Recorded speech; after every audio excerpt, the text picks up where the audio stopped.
A year ago, we surely pledged our love to each other. I decided in my heart to live with this kind-hearted man. However, his attitude completely changed right after the marriage. The loving man he used to be is long gone. My husband no longer sees me as a woman. Now I'm treated just like a housekeeper. All you need to do is listen to me and stay quiet. That's his catchphrase.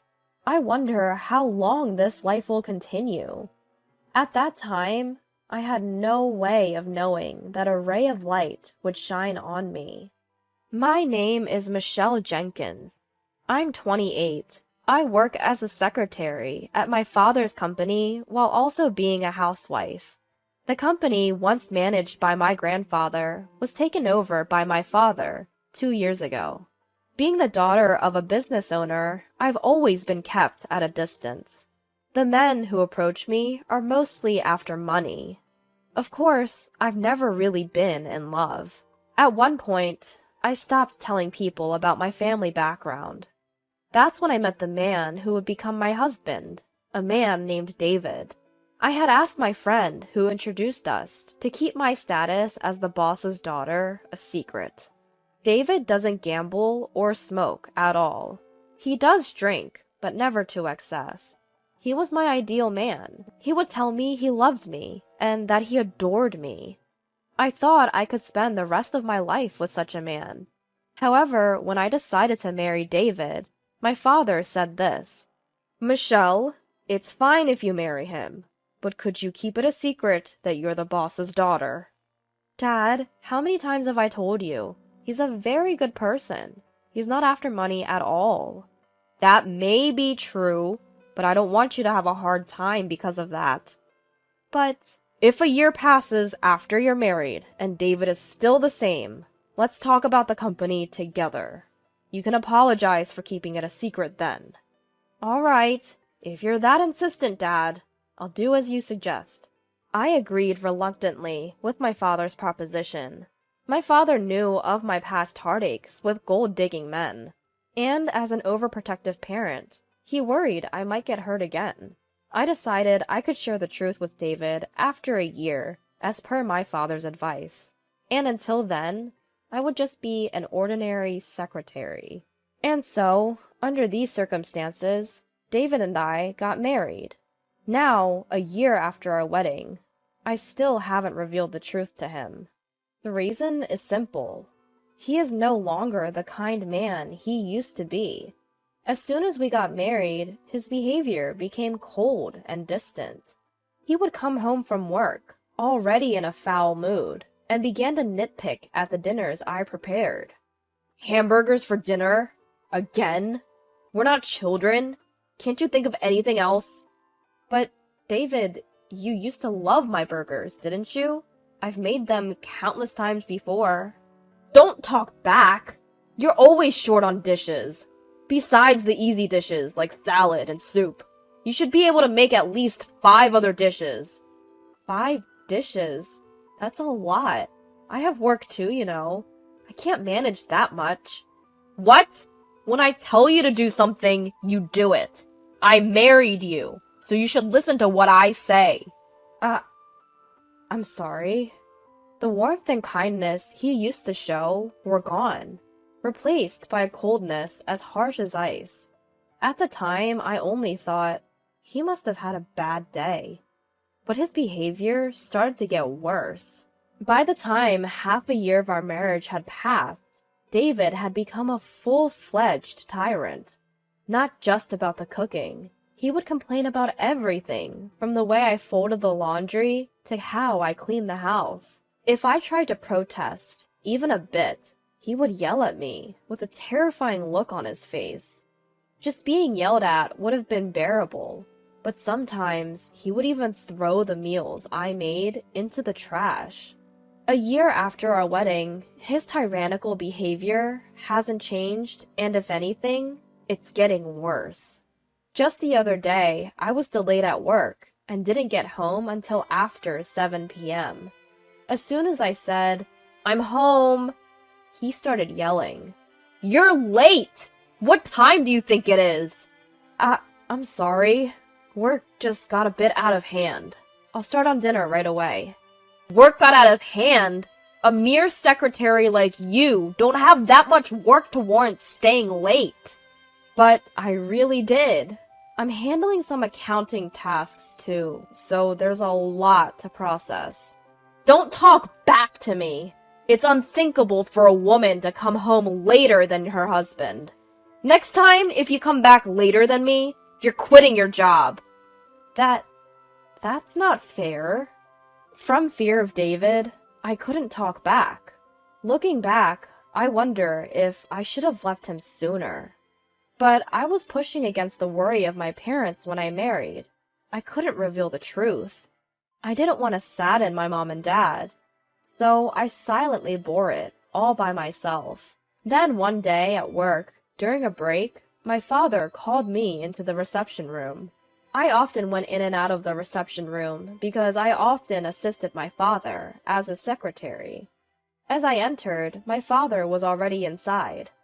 "What's up?" I asked. My father, looking pleased, replied, "It's been a year since you got married to David, right? I think it's about time you told him the truth, as promised." "Oh, yeah, we had that agreement." "Is something wrong? You don't seem happy. Didn't you say that David wasn't after the money?" "Well, yes, but it's just, right now, it's a bit..." Seeing my troubled expression, my father smiled and tried to comfort me, patting my shoulder. "Did you have a fight with David?" "Well, you're both young and newlywed. I guess it's inevitable. My wife and I also had our fair share of arguments back in the day, but look at us now, still happily together. I'm sure you'll be okay, Michelle." "It's not exactly a fight." "Don't worry, everything will be alright. I mean, every couple has their share of arguments, right?"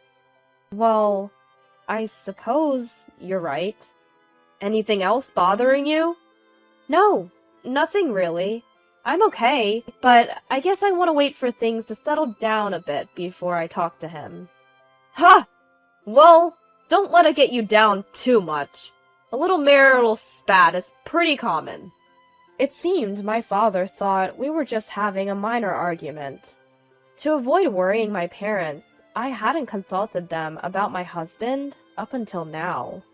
Because of this, my father seemed to believe things were going well between us. "Well, you better make up with David soon." Saying that, my father left the room. Left alone in the room, I was choked with emotions I didn't know how to deal with. I had married David despite my parents' concerns. I absolutely couldn't tell my father about the deteriorating relationship between David and me, but sooner or later, I'd have to talk about it or risk arousing suspicion. To prevent my father from becoming suspicious, I had to maintain my relationship with my husband, somehow. And if possible, I wanted to steer our relationship in a positive direction. That night, I came home on time to talk with David, waiting for him to return. Just as I finished making dinner, he came home. I immediately broached the subject with him. "David, there's something I want to talk about." "Huh? I'm tired, you know." "It's important. Look, we're married, right?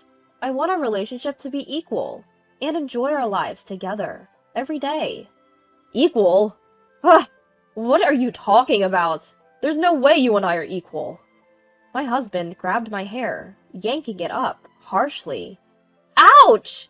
I couldn't help but cry out, but he didn't let go. As if mocking my wincing face, he slowly opened his mouth. "Listen well. I'm the one who did you the favor of marrying you. Be grateful that I deigned to marry a plain and useless woman like you." "Did me the favor? David, didn't you say you loved me?" "Don't make me laugh! I just pretended to like you because you seemed obedient and would be a handy housekeeper." That's not true! You just need to be quiet and listen to me, housekeeper!" With these words, he yanked my hair towards his face. From that day on, I gave up hoping. There was no chance of us being equals. And I didn't want to worry my parents, nor could I get a divorce.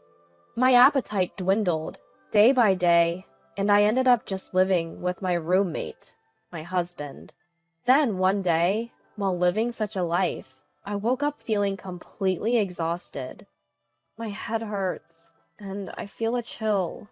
When I took my temperature, it was a whopping 104 degrees Fahrenheit. I forced my aching body to sit up and called out to my husband. "David, I'm sorry, I don't think I can make breakfast today." "What? Why not?" "I've got a fever of 104. I'm in so much pain. Can I just stay in bed for the day?" At this, my husband let out a long sigh and yelled, slacking off chores because of a stupid fever. Get to work, you good-for-nothing." "But, please forgive me. I'm really sick." "Shut up! Stop making excuses. You're just a housemaid. Don't you dare defy your master." "Please, just for today. I'm begging you." He clicked his tongue loudly, swung the door open with a bang, and left the room. Next thing I knew, my hands were shaking, and my body was trembling uncontrollably. I finally realized just how close to the edge I was being pushed.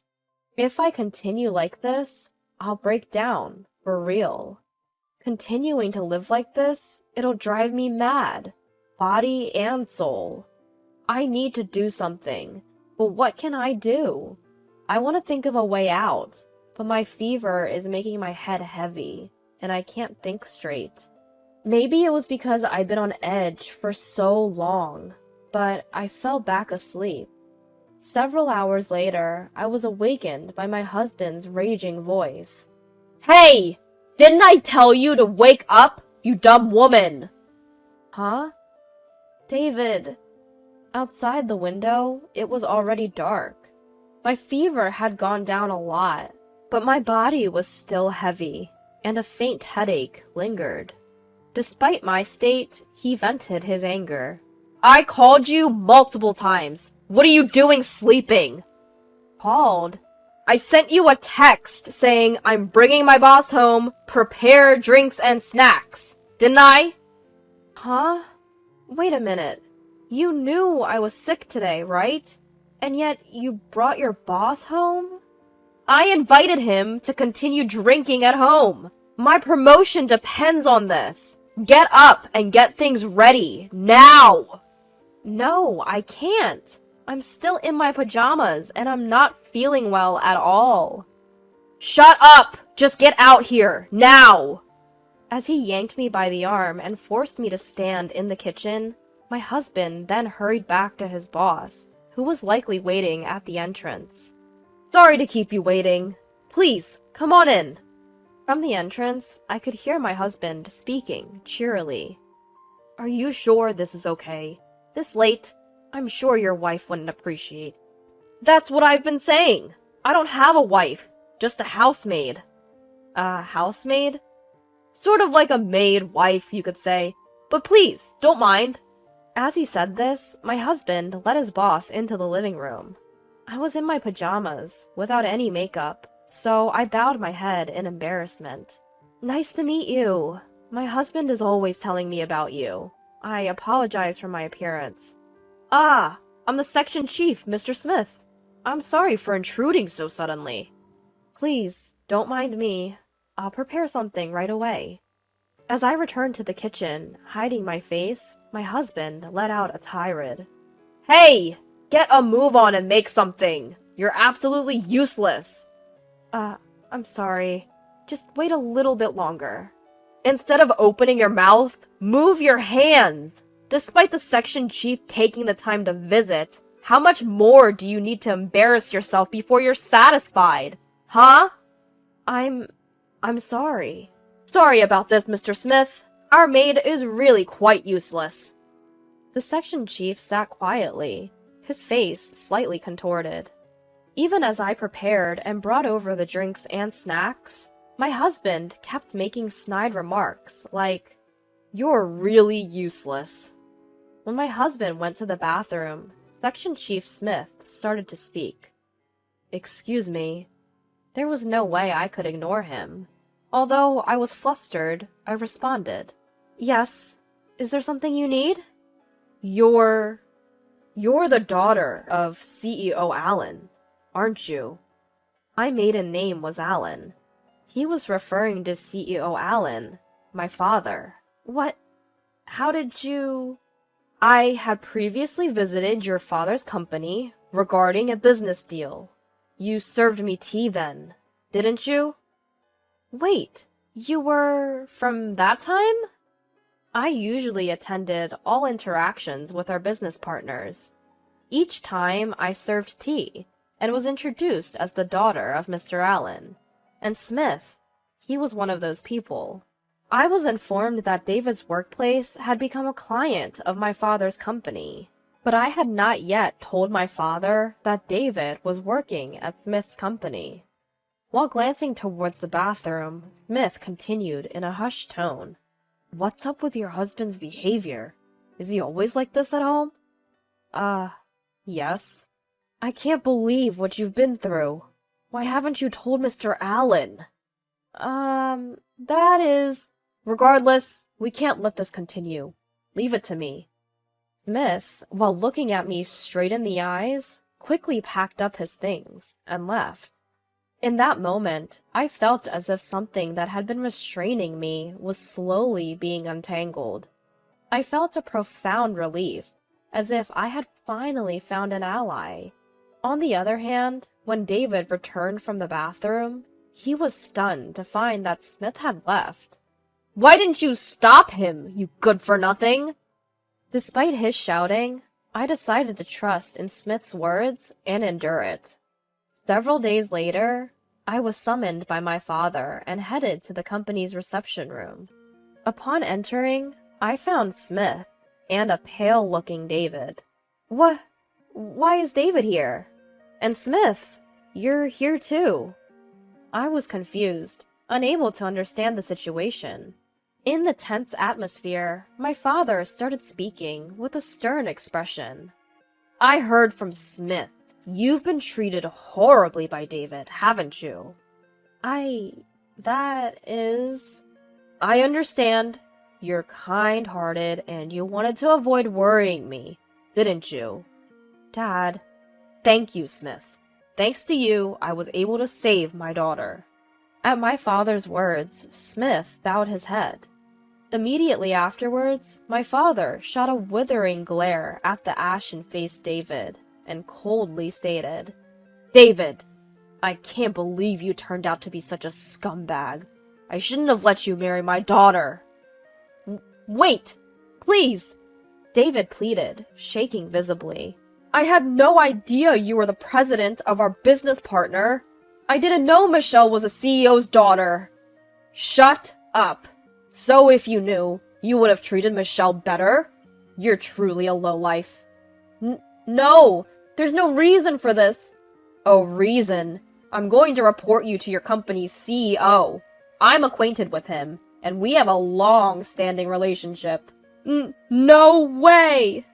David filled his eyes with tears and crumbled to his knees.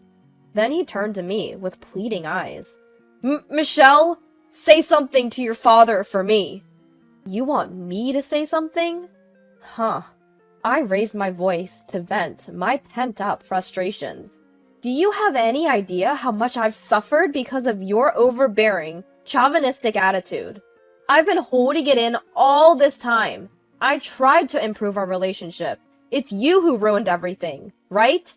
Treating me like a housemaid and constantly berating me. Do you know how humiliating that was?" Wait, Michelle, please, forgive me." "Shut up! Don't you dare casually call me by my name. No matter how much you apologize, I will never forgive you. I don't care if you fall into hardship. You get what you deserve. If you understand, never show up in front of me again. Stay out of my life, forever." At the end of my outburst, David started crying uncontrollably. Smith grabbed his arm, bowed, and left the reception room. Afterwards, David and I got divorced. When my father informed David's company's president about the incident, he lost his job as well. It seemed David had a poor attitude at work and was fired considering these factors. Because he was fired for a valid reason, he didn't get any severance pay. After the divorce, David apparently went back to his parents' house. However, his in-laws already knew about the incident. I heard his father gave him a stern scolding and kicked him out of the house. Now, he seems to be working day and night at a factory where he can live in. He probably doesn't have much of a cushion since he has to make alimony payments to me. On the other hand, after the divorce, I moved back to my parents' house. Now, I've completely recovered and am focusing on my job. Since then, I've been meeting Smith regularly, and we have a good relationship. I'm not considering remarrying yet, but if I do someday, I want someone like him. When that time comes, I hope to build a happy family.